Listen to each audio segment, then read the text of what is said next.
Hi, this is Chris from Total Parts Plus, and today we have a 2018 Holden Colorado dual cab LSX, stock reference number 5150. The shape runs from the 7th month 2016 through to the 12th month 2020. It has an LWN 2.8 litre 4-cylinder turbo diesel engine backed by an automatic 4-wheel drive transmission.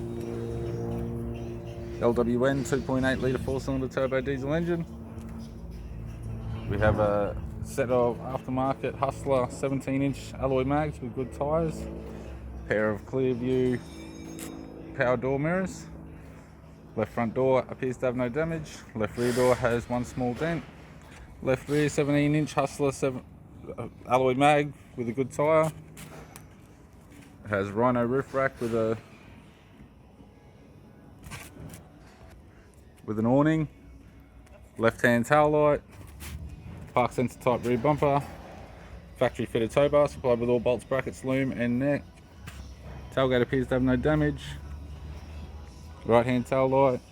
Right rear 17-inch Hustler alloy mag with a good tyre. Right rear door appears to have no damage. Right front door has one small dent. Right hand power door mirror, clear view, sold as a pair. Right guard appears to have no damage. Aftermarket 3-inch snorkel. And a 17-inch Hustler alloy mag with a good tyre.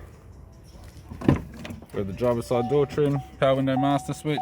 This vehicle is fitted with black cloth interior, automatic console, automatic gear shifter, heated controls, touchscreen media player, interior mirror, courtesy lamp, left hand sun visor, right hand sun visor, and the instrument cluster. I'm Chris from Total Parts Plus, and I'd like to thank you for watching this video.